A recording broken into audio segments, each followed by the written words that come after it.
கிறிஸ்துவிலே மிகவும் பிரியமானவர்களே, 8/6/2025 உங்களை சந்திப்பதில் மகிழ்ச்சி அடைகிறேன். வாருங்கள், ஒரு நிமிடம் நாம் ஜெபிப்போம்.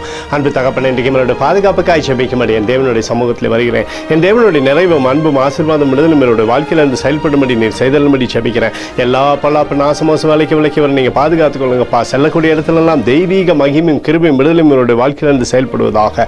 இயேசு கிறிஸ்து சிந்தின பரிசுத்த ரத்தத்தை இவர் மீதும் ஒரு குடும்பத்தின் மீதும் செய்கிற சகல காரியத்தின் மீது பூசுகிறேன். ஆகவே இந்த நாள் முழுவதும் மகிமையின் ஆசீர்வாதம் இவரோடு இருந்து செயல்படட்டும். உடைய நிறைவானது இவருடைய வாழ்க்கையிலிருந்து செயல்படும்படி நீர் செய்தலும்படியாய் ஜெபிக்கிறேன். யோவான் 17:18 நான் உங்களை திக்கற்றவர்களாய் விடேன் என்று சொல்லி எழுதப்பட்டக்கூடிய வார்த்தையின்படி அப்பா, எப்பொழுதும் நீர் இவரோடு இருந்து அற்புதத்தை செய்யுங்க. சகல விதமான நன்மையும் இவருடைய வாழ்க்கையில கொண்டு வாங்க.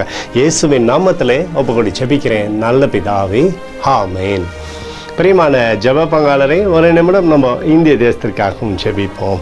அன்பு தகப்பனே, 8/6/2025 இந்திய தேசத்திற்காக ஜெபிக்கும்படியாக என்னுடைய சமூகத்தில் வருகிறேன். தேசத்திலே நன்மை நீர் தருவீராகும்படி கிருபை கோலும் கைத்தடியும் தேசத்தை தேற்றிட முடியும். நிறைவானது தேசத்திலிருந்து அற்புதத்தை செய்யும்படியாக ஜெபிக்கிறேன்ப்பா. உம்முடைய எழுத்துக்கள் ஆண்டவரே தேசத்திலே அறிவிக்கப்படட்டும். கிருபையானது தேசத்திலே பழுகி பெருகட்டும். எங்களுக்காக அடித்து நொறுக்கப்பட்டுக்கூடிய இயேசு கிறிஸ்துவ அவர் சிந்தின வெளியேறப்பட்ட ரத்தத்தை வைத்து ஒப்பு கொடுக்கிறோம்.